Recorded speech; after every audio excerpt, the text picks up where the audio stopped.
This episode on Common Creatures, Season of Ghosts. But this isn't a calm beginning. You see this person kind of conjuring what looks like a fireball in their hand as they throw it at this other person with a long-brimmed hat. Welcome to the Reenactment Festival. As you see him go, just say, no.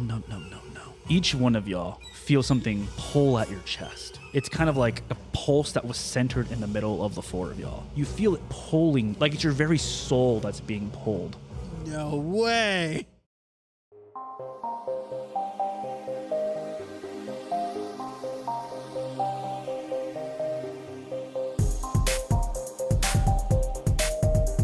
Hello and welcome back to Common Creatures, the TTRPG podcast. I am Rob, your GM, and with me I have Joe. Hey. Ethan. Heyo. Alex. Hi. And Zach. Hi. Oh, wow, guys. I don't want to be like, oh, hey, we did it again in session 0, right? Where we're like, oh, hey, guys, we're finally doing this. But now it's actually session 1, episode 1. Really, I mean, the other one was like, episode 0 or whatever. But again, I'm very excited to be doing this with each and every one of y'all. How are y'all feeling?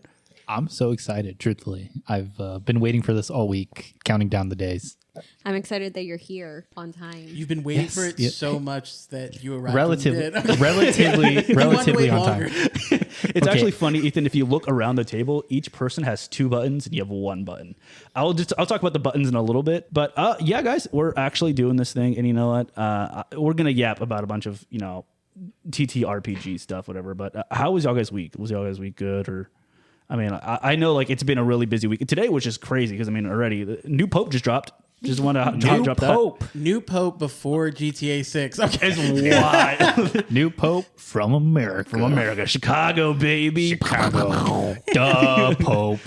Duh, Pope. I mean, I'm not, I don't really know too much difference about any of the other popes or anything like that. So, I mean, I know like Pope Francis, apparently a good guy. So, I mean, I don't know, but there's a lot of different things. Allegedly. Some argue that he was not, but I seem to be of that mindset that he was a good guy. Yeah. Papa Thunderbolts Francis came out. So, I mean, that's another thing we all watched. Thunderbolts. New Avengers. Very good movie. Oh, Yeah, the new Avengers. Yeah. I mean, It can't be spoilers because they're literally changing the posters. yeah, Like, as we talk. Which yeah. I think it's kind of weird that like immediately, like just the Monday, they're like, oh, hey, by the way, here's the actual title. Which I mean, I guess is cool, but it's like, oh, the people that are like, oh, what is this? Well, What are you referring to? So there we go. look, So for did you see the Thunderbolts? No. Yeah, so Okay. at Just the tell end credit scene of the Thunderbolts, which actually just the end of the movie, Kind of right? spoilers, but yeah. The very end of the movie, and then they confirm it in the end credit scene. Yeah, they're like, oh, so like on the screen or whatever, it says like Thunderbolts with a little asterisk or whatever. I have no idea what you're talking about. The MCU movie, the Thunderbolts. There's a new Thunderbolts. MCU I know the movie okay. is named Thunderbolts. Yeah, so on the very like on the far right of it, there's a little asterisk, and everyone's always been like, "What's the asterisk for?" So it shows up at the very end. They're like, "Oh, they're actually just the new Avengers. Like they're called the new Avengers." The asterisk is there until they find a better name, and they found a better name. And now new the Avengers. asterisk is at the front of the name, Yeah. so it's asterisk And New Avengers. What they've been doing lately is just ripping off, or like just changing the posters for everything. So now where it says the Thunderbolts, it's like a ripped off thing that says the new Avengers. So it's like, oh hey, like this is the secret. It's out. This is kind of what we always wanted to call the movie. But I agree with that. Where it's like, if they just came out and said, oh, this is the new Avengers, everyone would have been really mad about it. And Yeah. how do you feel about it personally? That's fine. Well, my 30 seconds of geek day real quick. Oh, yeah. is I think it's phenomenal marketing. Because they put out the movie, right? And if you're interested in MCU, you're going to see it either way, right? If you like the characters, you like the actors, you're there weekend 1. And everybody else who's all like, oh, it's just the Thunderbolts. Like, I don't know who this is. But now they're going to see, like, the new Avengers. Oh, and everyone just said this was good. I need to go see this. Like, Yeah. I think it's great for marketing because a lot of those smaller movies aren't getting those big pushes like the other ones are. Yeah, I don't know. I really, really liked it. I don't want to talk too much about it because like I know people are going to really want to talk about it. Or really going to want to watch it, and I don't know when they're going to listen to this or but I really enjoyed it. Ethan, you saw it, right, with everyone? I did see it. And I also saw something that said that this was the first movie in this sort of new regime from Kevin Feige where he wants to create more quality over quantity movies. So I'm like, if this is where we're starting at, I think I'll be pretty good with the Marvel movies going forward. I think Disney may beg to differ. Well, if Disney wants to make consistent money, at least, I think that they would. You know what consider it. I'm excited for? How to Train Your Dragon. Oh my god! Don't get me started on that movie. I really liked How to Train Your Dragon. I watched it right after, the third one, I think, right after my grandfather passed away. Oh. So it was like a 1-2 punch of just like emotional trauma, and I was like, I don't know if I could rewatch it again and be like, it's a great movie. Do not get me wrong, but I was just like, man, I'm even more sad now. That's great. Look, now I don't want to watch How to Train Your Dragon 3. I've only seen the first one. Oh, I've never good. seen the other two. They're great movies. movies. They're fantastic. They're just all emotional drama. Like, See, I've always heard that. I've just never wanted to. I have so little time to watch the things I actually want to watch. Not that I don't want to watch it. It's just like when I decide to watch things, I'm like, I want to not cry my fucking eyes out. Are we I'm cursing the on this opposite. podcast? yeah. Oh, okay. Yeah. You're the opposite. You want to cry? I love crying. She like looks at a video of like a dog looking the wrong way and she's just bawling her eyes out. I love you to death, but it's like she's like, I hate being an empath. I'm like, the dog just looked right. Like, I hate being an empath. and I told her before this, where I was like, when I was a little insight to like me when I was writing this stuff at the beginning of this, I told Joe, I was like, oh, I wrote you kind of a sad intro, and she's like, love it, can't wait to cry, and I'm like, great. So I get into hopecore like deep spirals just on TikTok, just like start bawling. Hopecore? Yeah. Thank you. I'm with him. Hopecore is like, like veterans surprising their Like kids feel good my videos. God. feel good I videos see, like I that, see. or like Or it's like 100 people saving one dog by lifting up a car. That's Yeah. like hopecore. Yeah, Where it's yeah, like, yeah. oh, there's hope for humanity sort of videos. God. No, I'm like, I scroll past those videos immediately. It's always like 30 people save the Pope from. No, I'm ready. I'm ready on to the next video. what does your daughter watch? What does she watch? Like, what Yeah, is- like, so does she watch the stuff that you and Christina really like? I mean, or are you like, oh, she likes Bluey or whatever? Yeah, well, like, she likes some of the standard stuff kids like. Like, she likes Bluey and like Blippi and Mika, Okay. stuff like that. But then, like, she really like gravitates towards things that you would think like I put onto her or like Christina put onto her. But like she went through a big Spider-Man phase, like out of nowhere, and like I wasn't really watching Spider-Man a lot. Like it wasn't something I was shoving down her throat. She was just like, I like Spider-Man. And I was like, where did you even see Spider-Man? She's like, Spider-Man. And I was like, okay. So yeah, but like she did that. She went through like a Transformers phase. She loves Tiana. So she just really, one of the coolest things for me about being a parent is not really pushing anything on her and seeing genuinely what she just goes to. And it's always so incredibly different. Like she'll be like, Dad, I just got done watching Bluey. I'm going to watch Lady and the Tramp. And then I think I want to watch Spider-Man and Bolt. And I'm like, okay, that's a wild variety of John Travolta's Bolt? dude. She loves John Travolta's Bolt. Like, hit actor who's never done anything wrong. John Travolta. Ever in his life. Yeah, never done anything wrong. He Whatever just you loves heard, it's wrong. massages. Whatever you heard, it's wrong. He was just getting his greased lightning. I thought you were going to be like, oh, yeah, like you never would guess what she would be on. She's like watching The Godfather by herself. And like, Well, dude, actually, you know what she does watch? What? Like, just she'll sit on her, like she has, and I know some people hate this, some people don't like it. I think it's great for autistic children, but she loves to watch Hannah Montana. really? She loves to watch Hannah Montana. And the other day, she was on Disney on her little tablet, all on her own. Nobody was talking to her. Nobody was messing with her. She was watching Abbott Elementary. What? Like, she was just watching Abbott Elementary. I'd like on to her take own. a step back. You're saying Hannah Montana is good for autistic children? No. I'm saying the tablet. Like, iPad tablet. okay. I also thought you were saying that. Yeah, Oh, no. Sorry. Well, no, because I said tablet, and I feel like some people go like, oh my God, kids and technology. But like, I think kids who are like on the spectrum, sometimes it's just like a comfort thing. Yeah. But yeah, no, like she'll watch Hannah Montana. But honestly, with the, the kind of structural nature of Hannah Montana, it might be good for the repetitious mind for people with autism. Yeah. Okay. So I am very excited to jump on into this. So I'm pulling up my notes right now and we'll jump right into it.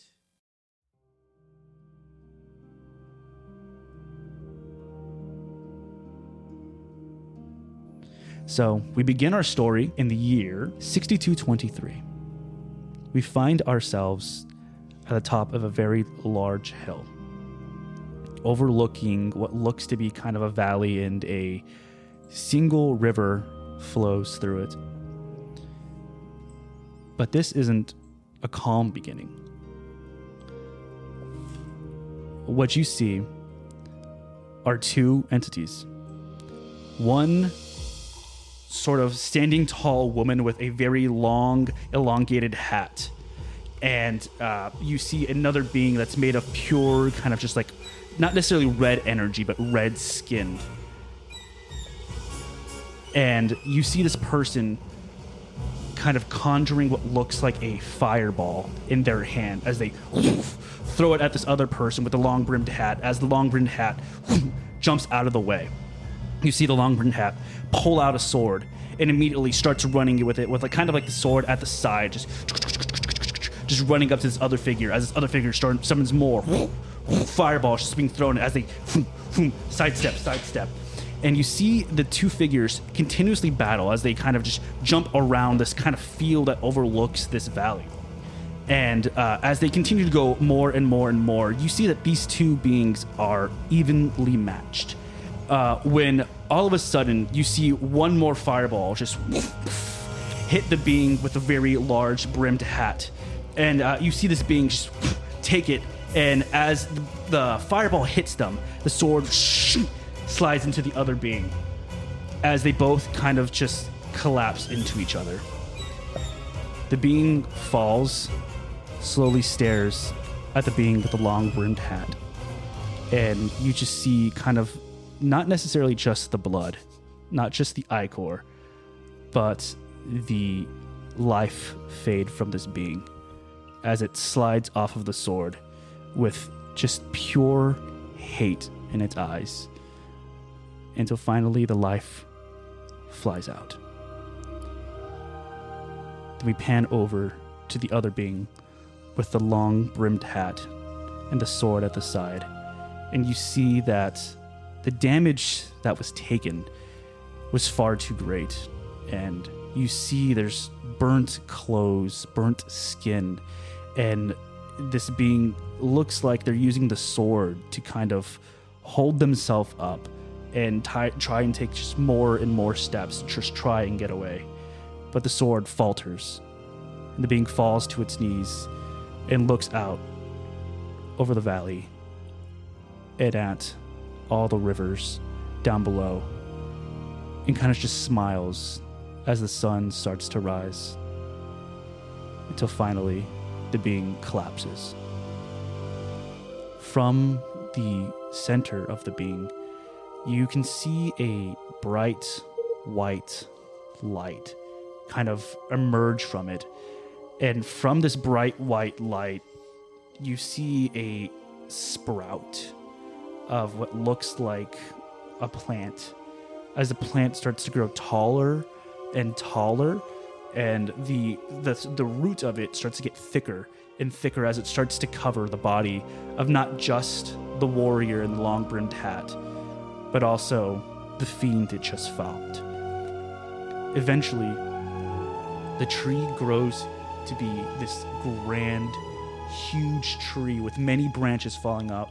It's like 50 feet in the air, just tons of leaves falling off. We're going to pass by a little more. 10 years pass by. We see this tree just still standing there as we see what looks like a monk walk up with like 2 or 3 other people in monks' robes that they just look so exhausted as they are just walking. And the monk in the lead, she kind of just takes a deep breath, and she waddles over to the trunk and places a hand on it. She looks off into the distance to the same river that the warrior saw before and said, "Here, this is where we shall build." Now imagine as kind of like the sun keeps going over and over. Sun rises and it sets and it rises and it sets, kind of in like a fast motion, as we see this, what looks like a monastery is built kind of a little bit farther west from this tree, but always with the tree in sight. And as this monastery is being built, we see people start to gradually come and visit this monastery, and realizing that this is a very long trek for people that want to come visit here. A few people start to settle down in that valley. We see houses start to come up kind of like fast in like fast forwarding motion. We see houses, we see a bridge, we see fields start to slowly pop up. And then we finally see a young girl and her mother enter the town. Joe, can you tell me what your name of your character is, and what do you think this young girl looks like at 10 years old? So, my name is Gaia Desong. I am this tiny little pale girl with really, really long hair that's in little braids. And she's just kind of looking around, taking in like everything that she sees. And honestly, she's just happy to be there with her mom by her side. So we see this young girl and the mom, and they are just, time finally slows down, and we live in this moment, in this year. We see this young girl and this mom on the south bank of what is now known as Willowshore. They move off into kind of the east, a little bit on the outskirts of the south bank of town. If you look on your map, I'll ping it right here. If I can get all these different things out of the way. It's going to be... My goodness, I have so many things open. About right here.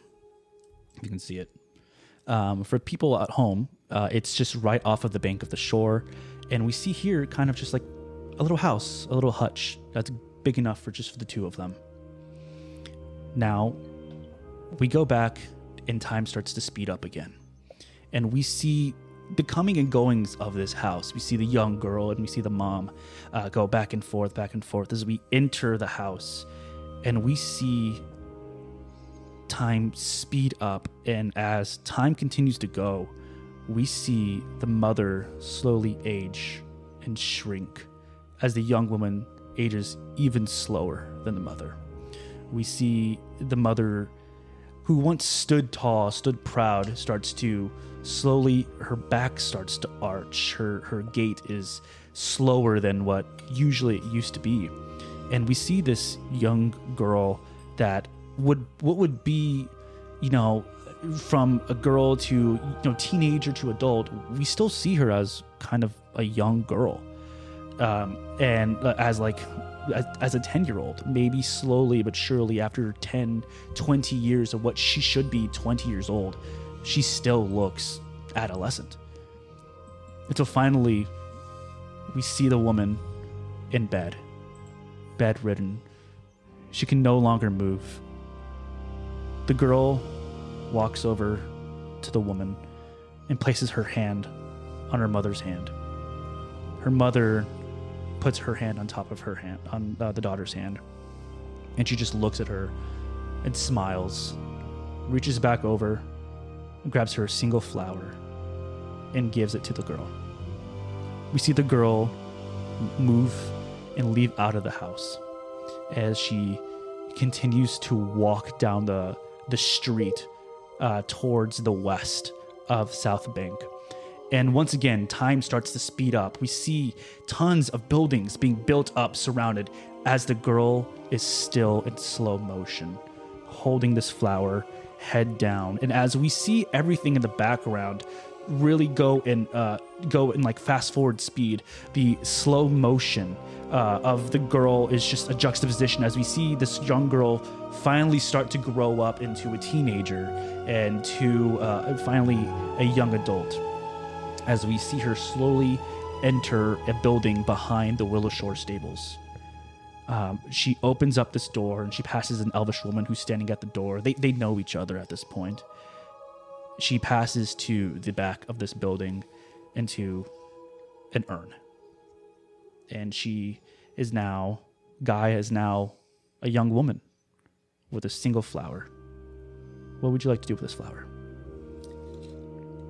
I want to place it just on top of the urn and place my hand there and just smile and say, "Don't worry, Gigi's still doing the good work." We are now. You can talk. I was like, they're so fucking good. We are now in modern age Willowshore. The year is 7108. Over 110 years have passed. It is the 19th of Serenth, the final day of spring.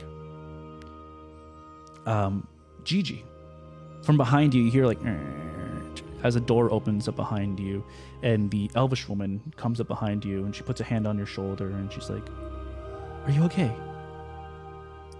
Yeah, this time around it's really hard, but I think I've grown accustomed to just remembering her in a good way rather than being sad. This is something that we can relate to. As an elf, we age like you. We see a lot of our loved ones go as we continue with our life. Would you tell us what your class and your race is? Yeah. So I prefer to go by Gigi. I am a Dampier rogue. If you don't know what a Dampier means, it means I'm half vampire. So I have some vampire attributes. One of them being that I age very slowly. I have fangs, but not pointy enough to, cause any damage. I'm pale. Like I said, I have really long, dark hair. And if you look closely enough, my eyes aren't black. They're actually a really deep purple. The elf woman, you know her as Yu Soju. In this building that you are in, it's called Graveside Manors. This is the building that your mother, her ashes, are buried in. And she looks at you and she says, "Are you sure about tonight? Are you positive you can handle the festival?" I mean, yeah, my mom was always about community, and I seen this town for years and years and years, and any way I can give back to my community, I'll be there. You can always count on me, just like I always counted on my mom. You don't have to do this. I don't have much pull with Ko, but I could ask for a favor. I can pull a few strings to make sure, I know this is a really touching day for you, and I'm not too sure if, going out would be, helpful for you, but if you truly want to go, you definitely do whatever you please. I'm just here. I just want to help you. And I appreciate it. If it was up to me, I wouldn't go, but just in the spirit of my mom and positivity, I don't want to be an inconvenience. I don't want you to go out your way. I want to do this. So you hear the name Cho. This name is Cho Chung-Hu. He is a miller. He's in charge of the Millers League here in Willowshore. Basically, he is the head guy for all the logging that happens here. And since Willowshore is a logging town, he doesn't necessarily have the most pull in the town, but he's known. He's a very well-known guy. He's known to be kind of very charismatic, one, and two, he looks out for a bunch of different people. So basically, you, who is Yushu Shojin, she is someone that's a bit of an outcast. This building, Graveside Manors, is not a very welcomed place. No one really tries to go and visit their dead. It's very, it's very out of the way, and then two, in this culture, yes, death is celebrated, but it's not remembered as much as it should be. Is there anything else that you would like to do? No. Okay. So we pull away from Gaia. and we fly high above Willowshore, and we find what looks to be a mud hut in the middle of fields. And here is something that's very interesting because it is a shrine. It's called the 9-Ear Shrine. And we kind of come from the air and fly down above this mud hut, and we fly in through the door, and we see a young man. We see a young man with stark white hair who is kneeling before some crude drawings of what looks like a woman with like foxes kind of surrounding her. And this shrine is a shrine to the goddess Dakitsu, the Lady of Foxes. Ethan, would you like to tell us about your character and who do you think that you're praying to and why? Excuse me. Hello, everybody. My name is Tominari of the Sukihana clan. I'm whispering right now because I'm attempting to observe reverence for the Lady Daiketsu, to whom I am praying. It's a tradition. Every morning, my family we always pray. I have to keep the tradition. I'm always praying. So I think I'm just kneeling on the ground for morning prayer, just staying silent. As you pray, we're going to do our very first roll of this campaign. Give me a will save. That is a 19. Okay. As you're praying, you begin to hear things. You begin to hear whispers surrounding you. With that overall 25,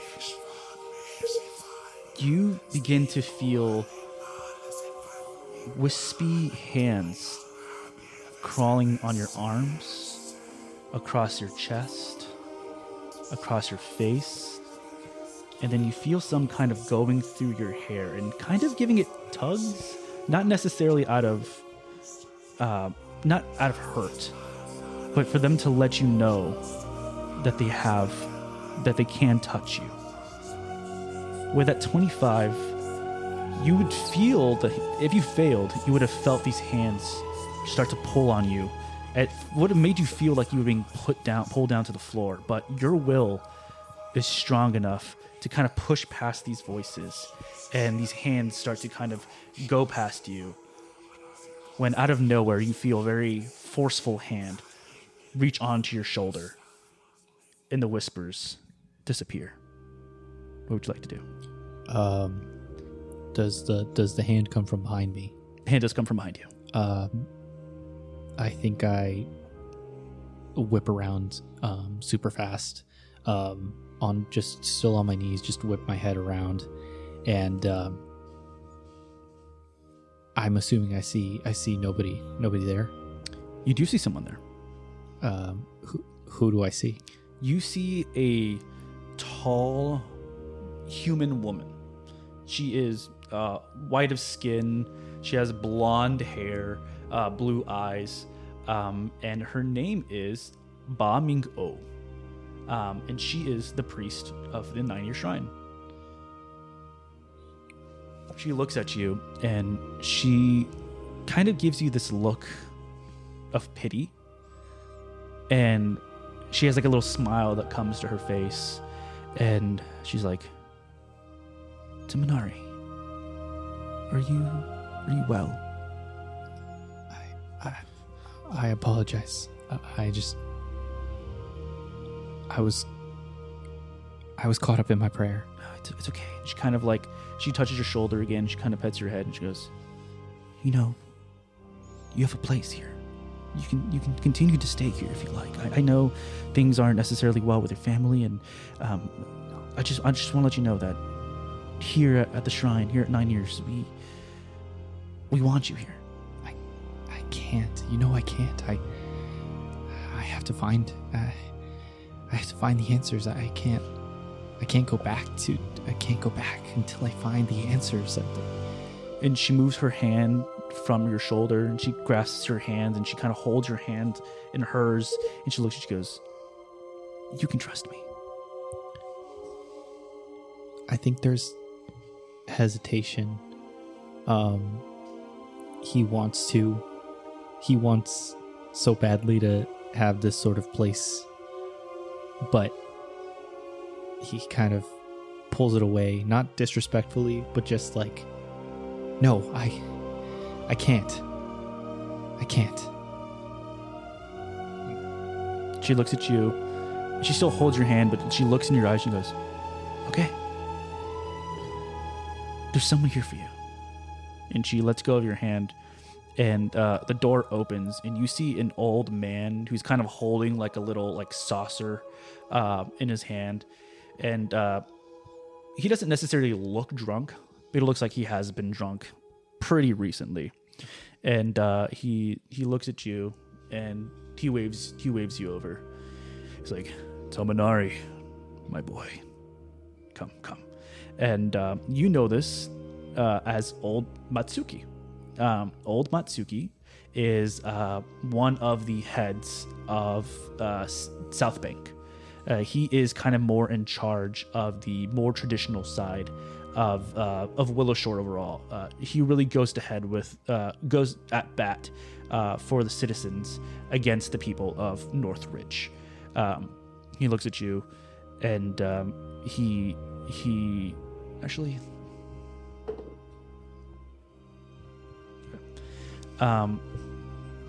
He notices your face, and it kind of sobers him up a little bit, and he kind of offers you the saucer, and he goes, would you like a drink? Yes, and then I'll take it. I'll take the drink. You take a drink, and it is fucking strong. It is like the strongest sake you've ever How old are you again? I am 19. Yeah, okay, so this is like the strongest shit you've ever drank before. I think Tominari would try and hide how strong it is out of respect for someone offering him a gift. Give me a fortitude save. Roll in fortitude. Say, what is 10 plus 4, so 14? Yeah, no, you try and hide this, but you were like, and he just sees like, oh boy. Listen, I must ask of you something, if that is fine. Yeah. What's up? And he's kind of hesitating. He goes, would you volunteer to be an abductee at the Reenactment Festival tonight? Yeah, for sure. He looks at you and he kind of smiles and he goes, I think some time out in nature will be good for you.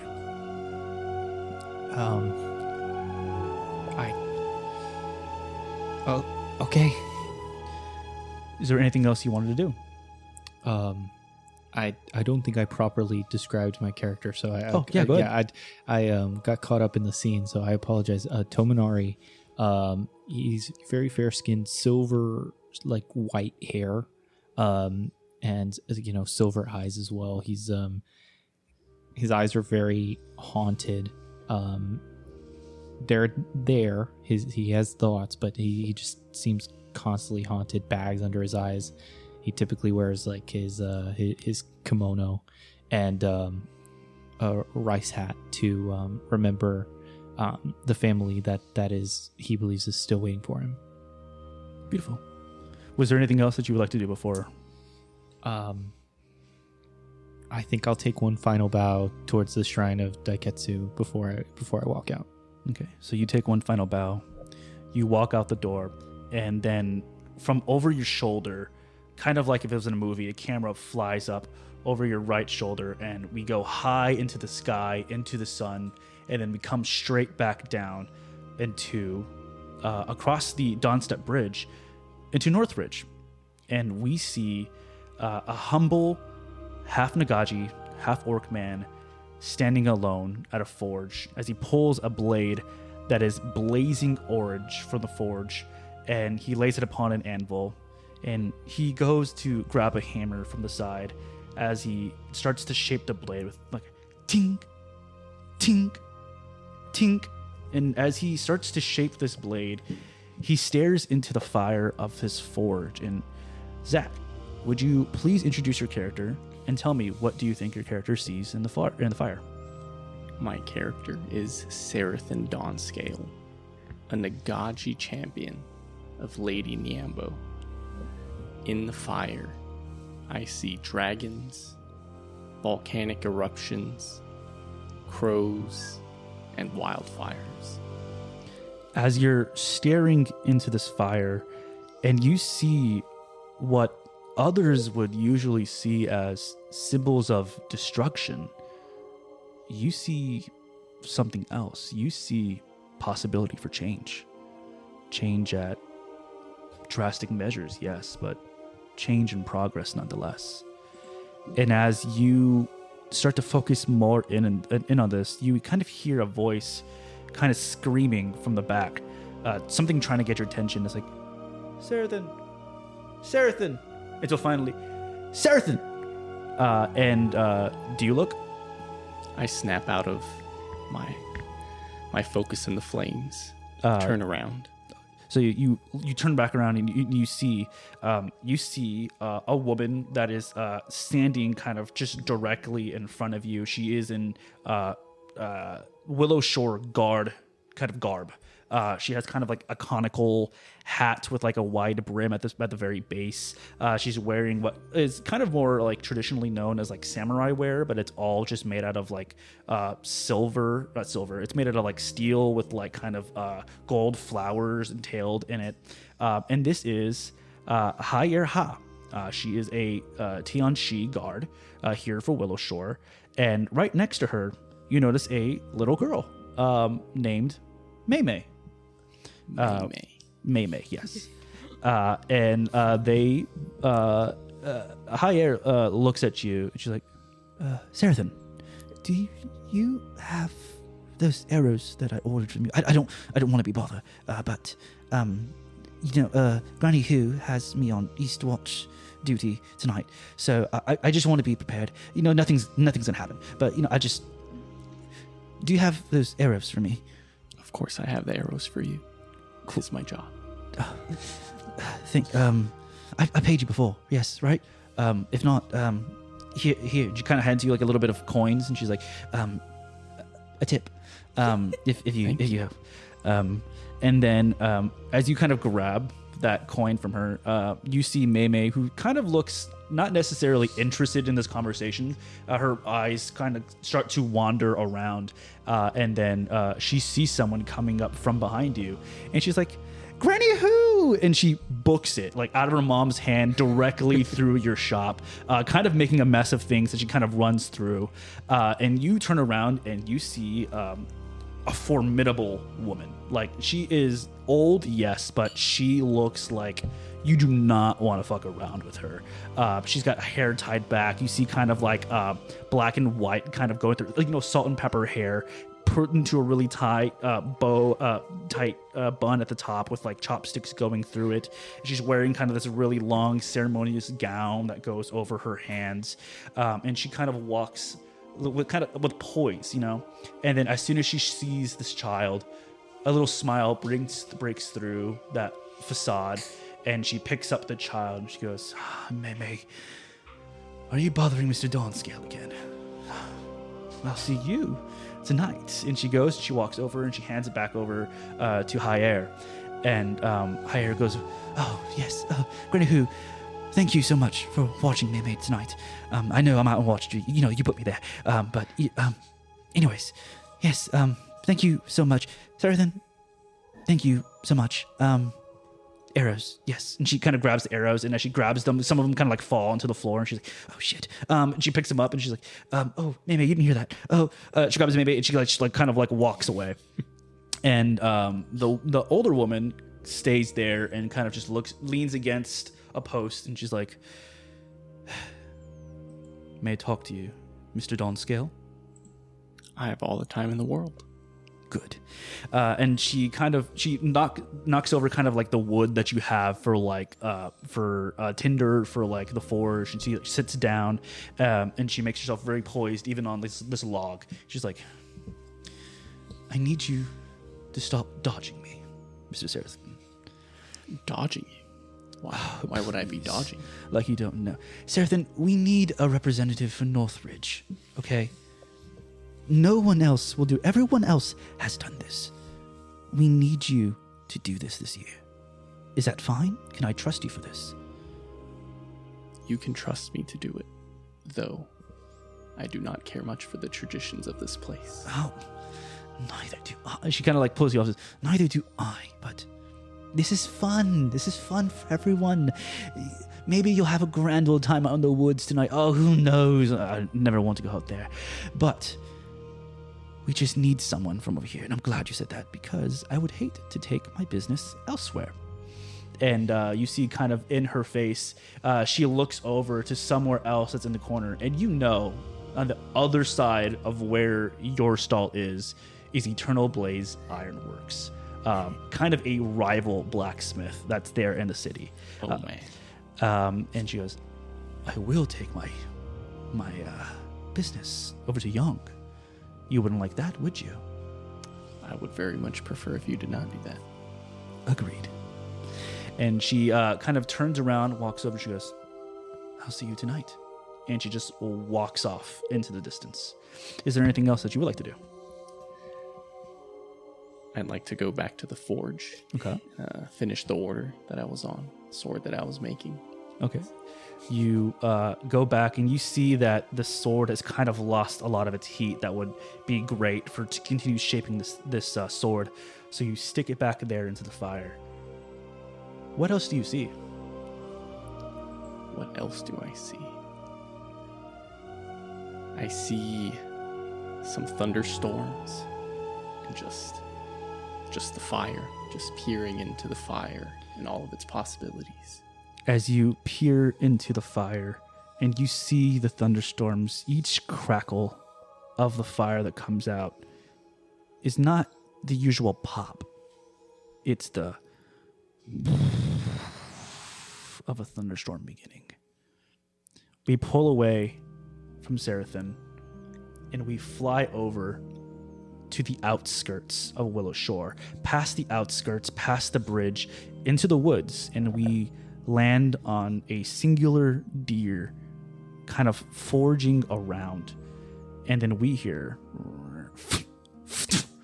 as an arrow impales this deer, and this deer is continuously trying to walk, but finally the weight of its wound takes it to the ground. And we see Alex. Would you like to tell us about your character?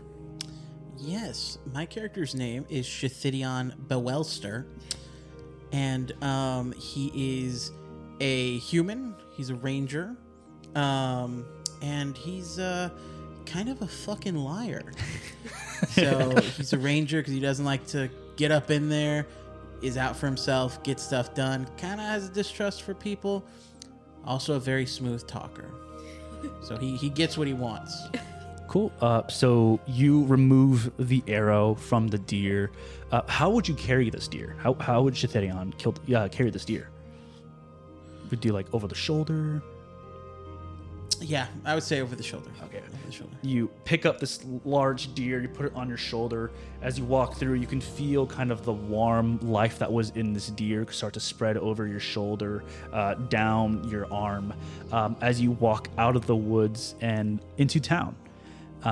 And as you walk into town, you pass over this bridge, and you see kind of a group of people surrounding this large statue of a spider. Give me either, if you have a Willowshore lore, go ahead and give me that. If not, give me a society check. Let me go ahead and do a society check. It's a 16. 16? Okay, cool. 17. 17. 17. Sorry. Forgot about the +1. As you walk through this, you're not usually in town. You usually just come into town to sell whatever you kill, to maybe mingle. But like you said, you don't really care about these guys. They're kind of douchebags. But you do know this statue. This statue is a statue called Ugly Cute. And this statue is kind of ugly. Like it is, but it's revered because people believe that there's like a guardian spirit in this. Like this was a gift from the Longwall Empire before it collapsed, like 10 years before this story starts. And they go ahead and they bring this here because literally some dude in some mansion far away ran out of space to put more statues. So they brought it here as a gift, really kind of just offloading it over here to Willowshore. But people have really taken a liking to this. People really thought it was ugly at first, but the more they look at this ugliness, it's cute. And so would you like to look at it? Would you like to talk to any of the people here? I would say, as much as I'm probably indifferent about it myself, I kind of want to be nosy and go see what's going on. Yeah, so as you walk up, you hear these, they look like kind of tweens that are like just standing here by this thing. Like this looks like maybe it's like kind of the hangout of where the kids kind of hang out. And they're just like, oh my God, another reenactment festival. Every year we do this. Oh my God. I would rather just be hanging out like, ugh. Okay. And then as you walk up, they're like, oh, hey, Shitherion, right? Shitherion, yes. Big deer. Big, you know, you got some blood on your shoulder, right? Are you after something? I mean, if you want to give me a little slice of the deer, I mean... Alrighty. I think I'll move on my way. Okay. And you just like bust through these kids, just like walking right past them. And they're all just like, man, what a dick. Oh, that sucks. And as you continue walking, you walk up into kind of a market area where I'm assuming you want to sell this deer, correct? I would. Very much so. So, yeah, you're going up to this. You're kind of haggling at everyone. Everyone's kind of like lowballing you, which is really annoying as someone that lives kind of on the outskirts of town. And as you walk up to one last one, you hear kind of like pattering feet behind you, like, and then someone's like, oh, Shitherion. Oh, shit. 1 second. And you see Ko, the guy that we spoke of earlier. And he is the miller, the head of the Millers League, and he's wearing what looks like kind of a miller's apron, so he doesn't get any sawdust or anything on himself. He's like, oh, thank God I finally... Oh my God, thank God I finally found you. Hey, I need to ask a favor. Go. What? I'm in the middle of something, but go ahead. My boy, the full boy he is, he was playing on the dam and he broke his ankle. Look, I'm just gonna cut to the chase.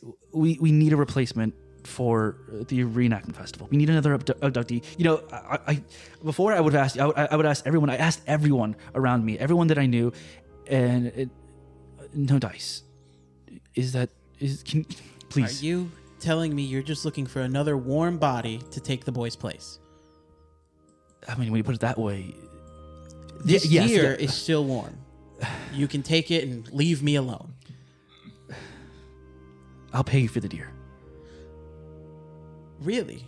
I'll pay you for the deer, and then you just please take a spot. Please. It's my year to host this. I can't. Well, how much for up. the deer would you pay me? I'll give you 5 gold. 5 gold. Well, how about this? You need me to do this, and I need food to do this. You're sending me out into the forest. How about you pay me, and I'll get you an even bigger deer when I get back? Because you can't send me out there to take your son's place and be without food, can you? Give me a diplomacy check. Okay. A what now? A diplomacy check. Oh, diplomacy. I thought you said pulpacy. I was like, what the hell is that? Pope. New stat just dropped. New stat just dropped. New Pope, new stats. Pathfinder 3E. That's not looking. That is a 9. That's a 9 overall. I'm going to give you a +2. So 11. He looks at you and he goes, Look, I'll give you 7. Give me the deer and just take it. Fine. That is fine. But I'm going to have more deer next time, and I expect you to at least look my way. I will.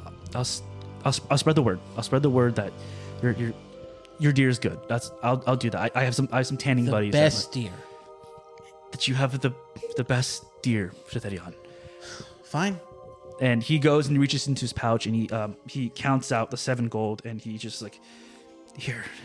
He goes and he grabs the deer and he's like, ugh, as it like kind of squelches in his hand and you see kind of more blood kind of come out. And he goes and he goes, how did you carry this from, ugh, and he puts it over his shoulder as more blood starts to pour out on top of him. He goes, ugh, gross. And he walks off. And we find you still here in the middle of the market. Is there anything else that you would like to do? I think I would just like to declare to myself that I was only after 4 golds for that deer. And that's it. Cool. We begin to pan out, and we see the sun go from shining in the morning to just before dusk. And we see people kind of running all over the place, putting final touches on the festival that's going to be happening in downtown. We see people hanging streamers from the stage. We see like vendors with a bunch of like what looks like fireworks and it looks like ghost masks and stuff walking around. You hear people playing instruments and kids running around. And as it gets a little bit darker, you hear as fireworks start to pop into the sky, kind of announcing the beginning of this festival. You all begin to mingle downtown and you walk there. Is there anything specifically that you guys are looking around for this festival? Nothing really. I think Tominari is just kind of watching the crowd, just looking, just seeing if anything's out of the ordinary. Okay.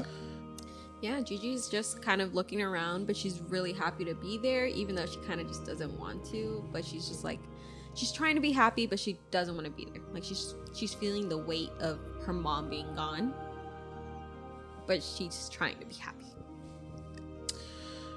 Shethidion's just kind of sitting there a little bit away from everybody, thinking the whole thing is ridiculous. I'm looking on the horizon at the weather, Cool. trying to see if any That storms. one that wants to, give me a perception check. Are you rolling privately again? I think I did. 15. It was 15? 9. 9? a wait. 10 plus 4, so that's 14. 14? I'm sorry, I was 24. Oh, Jesus. I was looking at my last one. Oh. I rolled a 13. Okay, cool. Cool.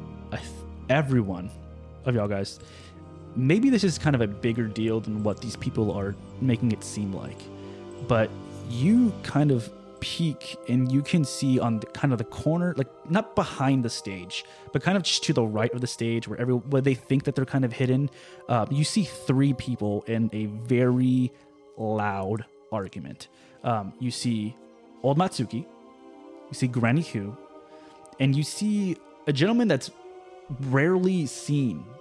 Someone that kind of stays in their house, but this is the governor of Willowshore. This is Governor He Shan Bo.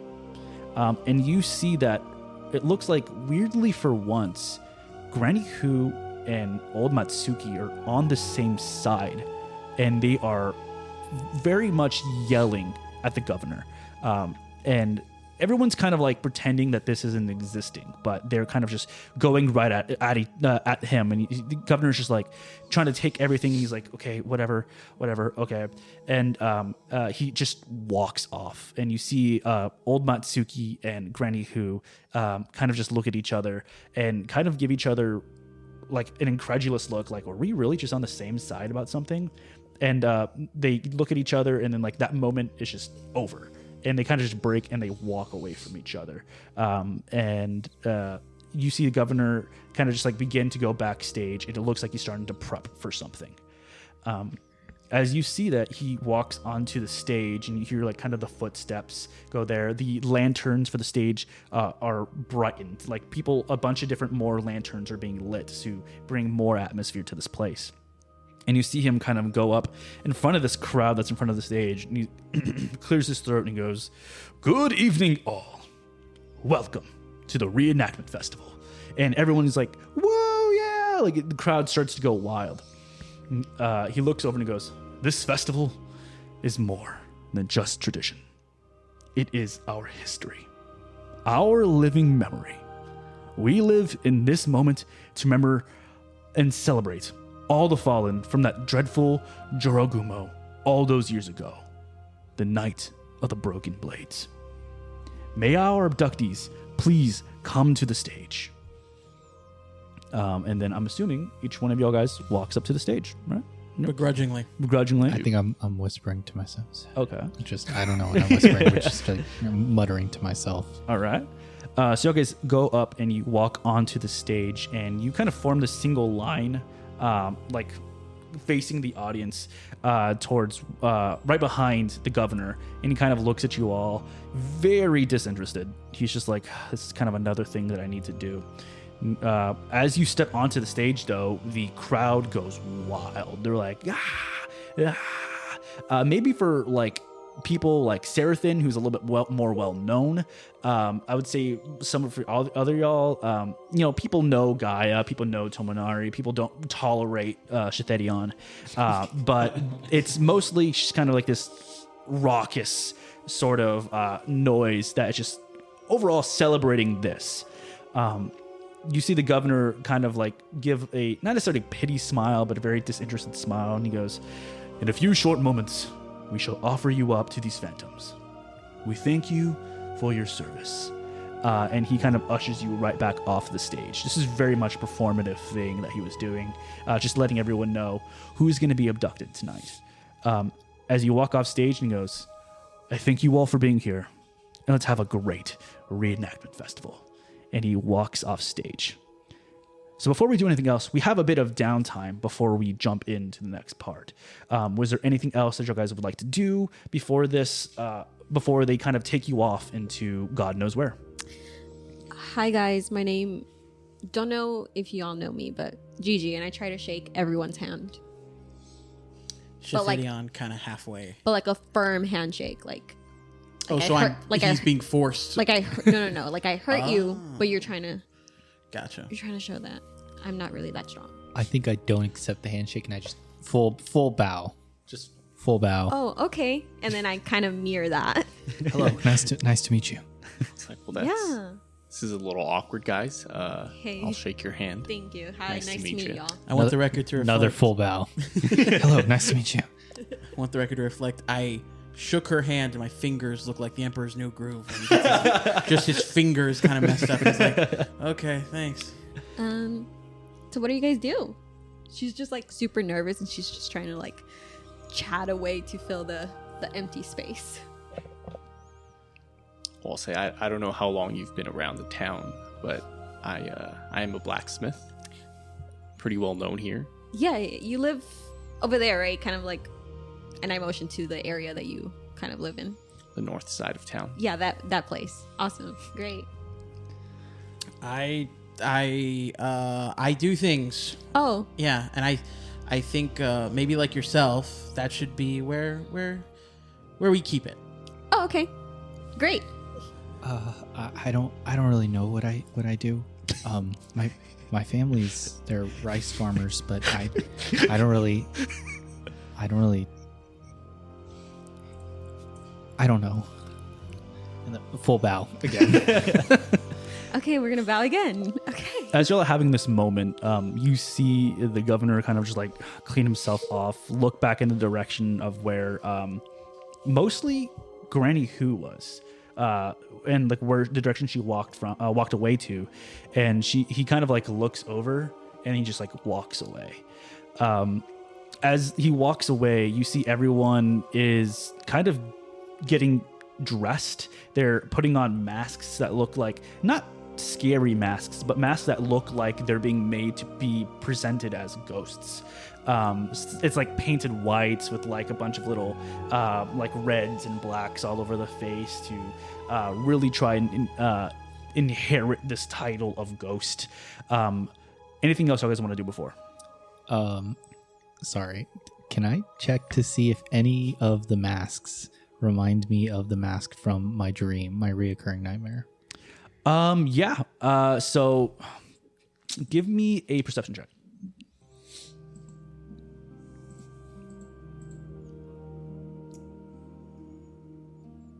That's a 12. 12? None of them do. Okay. Yeah, it's kind of just like a sea of masks. And like there are 300 people in this town, so it's literally just minus the 4 of y'all, and like the governor and Granny Hu and old Matsuki. Everyone else is just kids, adults, all different kinds of races, creeds, genders are here wearing these different masks, but they all kind of mesh together to be kind of one mask overall. Okay. I'll just be like, no, I don't see him. I don't see. No, they're not here. Just like whispering to myself, but I guess kind of very clearly, like not trying to hide it. Shathidion would, like, in the middle of all this hoopla of everyone getting their masks on and everything, we're at a festival, celebration. I'd like to steal some spirits, whatever I can find. Okay. Honestly, before I have to spend the stupid night out in the damn woods. Go ahead and give me a thievery check. Alrighty. So, did you guys get voluntold or did you volunteer? 17. I think voluntold. I was asked if I wanted to do it, and I didn't want to say no. Shathidion, you are kind of walking away from this group, and as you do, you notice, as everyone's kind of getting dressed, there was an open bar. And there are a couple of different bottles that you can grab. You see, like, there's like some whiskey, there's some mead, there is a kind of like a whole thing of like lager that's there.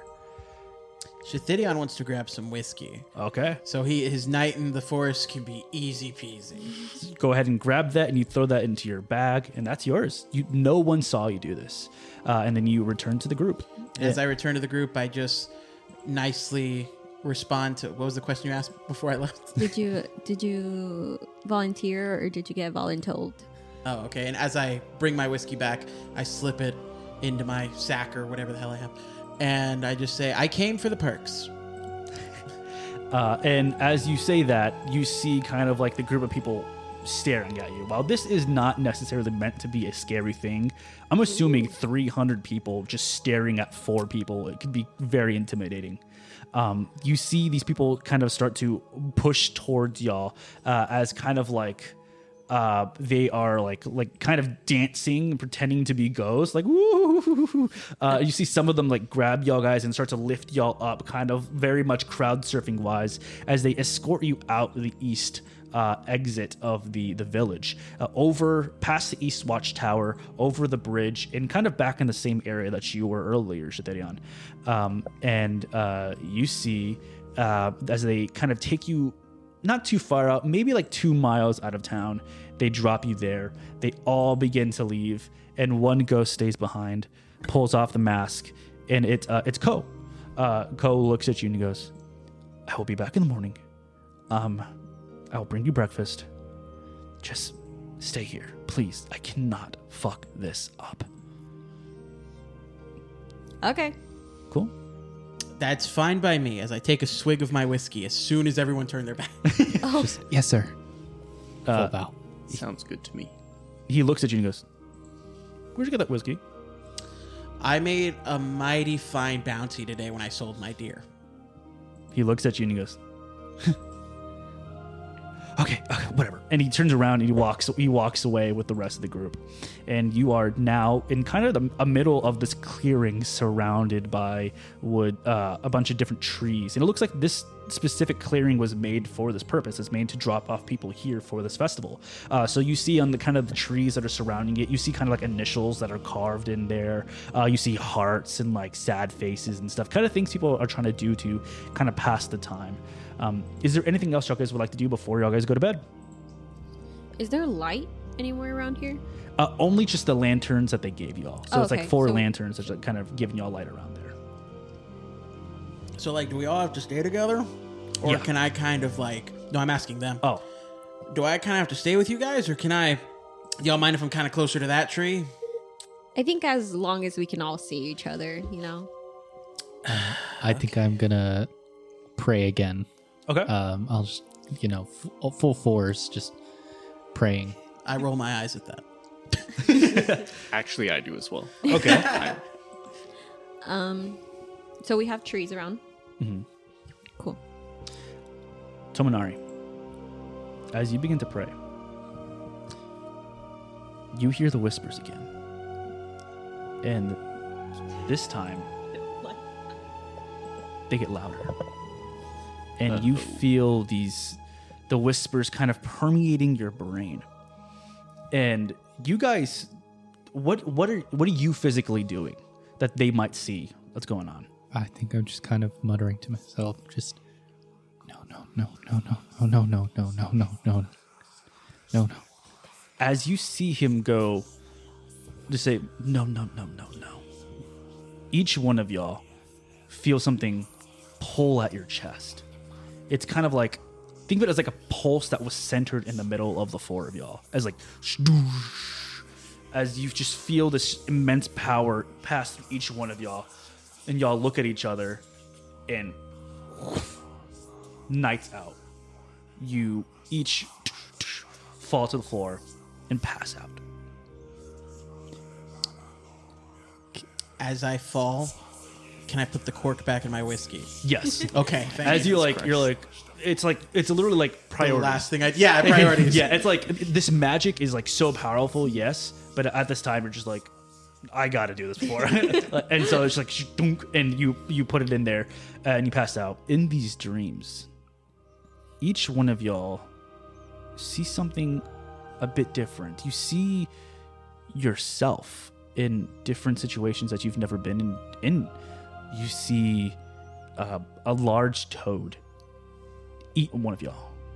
You see what looks like a large kind of curtain thing wrap someone up and just like hang one of y'all.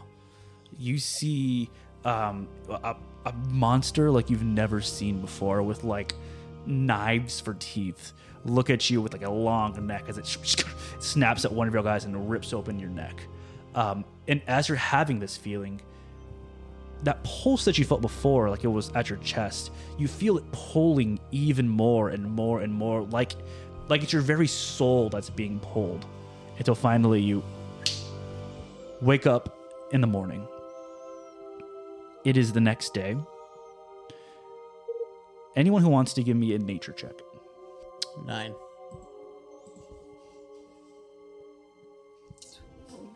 12? 13. 13. 13 for me. Okay. So 13, 12. The three of y'all 9.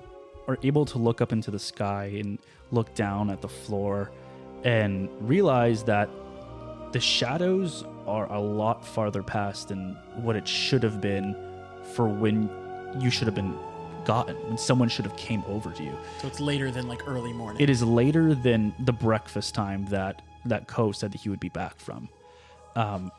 You notice like there's no tracks or anything coming towards y'all besides like the footprints from the people before. There's nothing fresh, like someone like came and was like, oh, they're still asleep, I'll come back. No one came for y'all. I'm gonna check my body and get a bearing of myself to see if I've been messed with in any way. Yeah, are you trying to do like magically, or are you trying to do like physically? Just physically. Physically? Yeah, you feel yourself and you feel fine. Like you feel not rested well enough like you should have, like you usually are, but you feel kind of like not drowsy, but kind of like fatigued. You're just like, oh man, I did not sleep well last night. Maybe it was the dreams, maybe it was the uncomfortable floor that you slept on. But all of y'all don't feel well rested. Okay. Should we still wait here? What time is it? We were instructed to wait right here. They would come pick us up. They probably got upset. I don't know what happened. I can only imagine.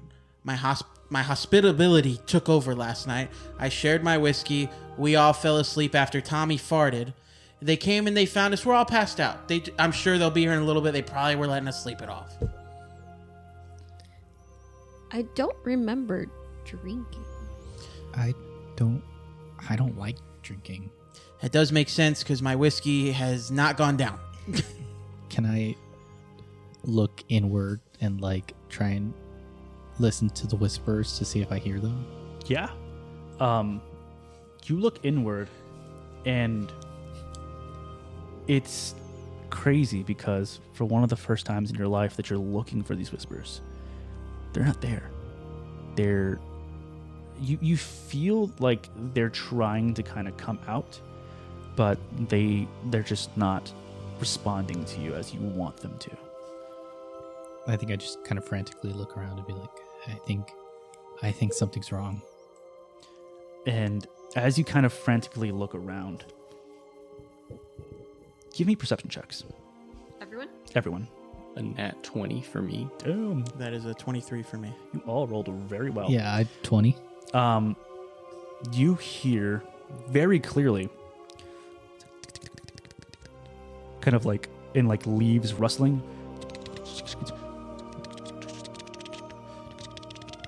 as you see that's kind of pouring out from these bushes that are in front of y'all. You see 3 giant centipedes that, with this like perception right here, you notice that these specific centipedes should not be here. And if, as you look at these centipedes and kind of inspect them a little bit more, you hear something that should not come from these centipedes' mouths. You hear flesh, bones, must eat flesh, must eat bones, gnaw bones, flesh, bones, as they kind of continue to walk up closer and closer to y'all. And we'll see you next week. No way. Dang. I hate you. Damn. That's crazy. Damn. That's crazy. I was ready. Yeah. I was too. I was like, okay. Damn. Like, Here we wait, go. we can talk to animals?